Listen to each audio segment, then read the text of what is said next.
So I'm beginning this bracelet from a button start, which means I have looped my cords through the buttonholes to get started, but you can use whichever fastening you prefer. This is a 12 cord 2-row repeat pattern. To begin, you want to arrange your cords in order, and you should have 2 sections that are made up of 2 short cords in the centre and then 2 long cords on either side. So from left to right, you will have long cords in positions 1, 2, 5, 6, 7, 8, 11 and 12, and then you should have short cords in positions 3 and 4 and 9 and 10. For row 1, you want to take the cords in positions 1 and 6, and you want to bring them over the top of the cords in positions 2 and 5 and do a square knot over the cords in positions 3 and 4.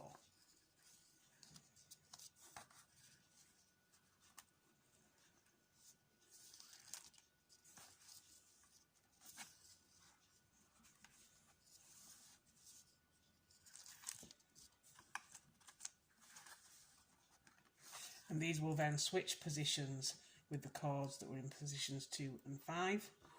And then you want to do the same thing in the other section. So you want to take the cords in positions 7 and 12. You want to work them over the cords in positions 8 and 11 and do a square knot over the cords in positions 9 and 10.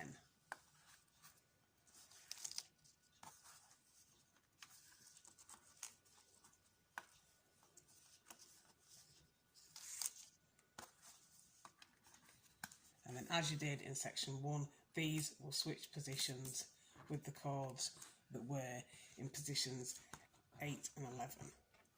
And then for your second row, you basically want to repeat what you did, but you're doing this with new colours this time. So you're taking the cords that were originally in these positions and bringing them over the top of those, and then working a square knot again over the cords in positions 3 and 4.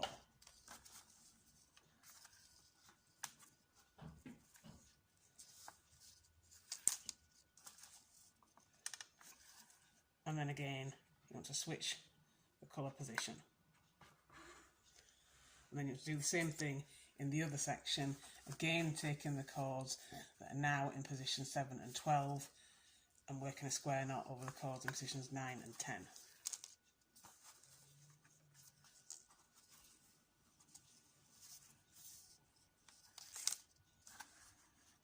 And once again, these will switch positions with the cords that you've just brought them over.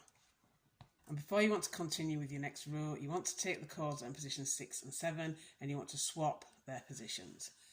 So I've brought 6 over the top of 7, but you could do it in whichever order you want. And then I'm going to do the ones in 5 and 8 and do the same thing.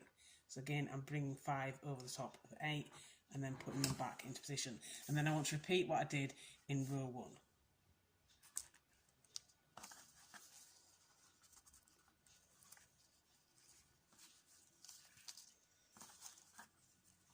Just gently ease this where you've done the switch.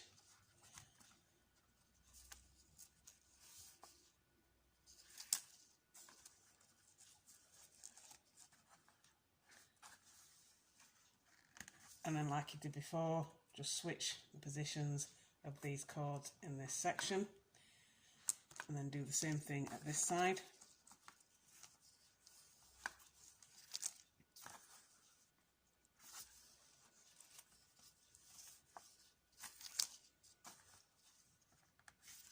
And then switch position with the cords that we just worked over. And then to complete with row 2, again to the same row like you did last time.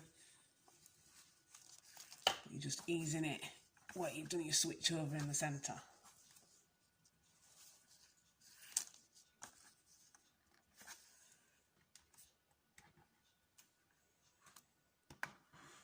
And the same thing at the other side.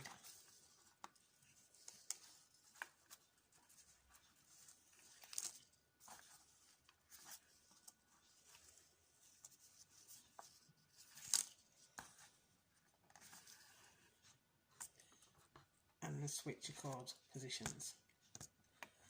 And then before you continue, like you did after row 2, it's take the cords in position 6 and 7, switch places, and the cords in positions 5 and 8, and again switch places, and then continue again with row 1. And just keep doing this all the way down until you've got the bracelet as long as you want it to be.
And when you finish, you should end up with something that looks like this.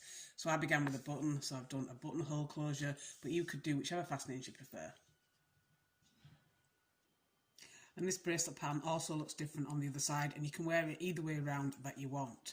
So this would normally be my reverse side, and this would be the side that would show, but you could wear it this way too, and it would look just as nice, I think. And that is your completed bracelet.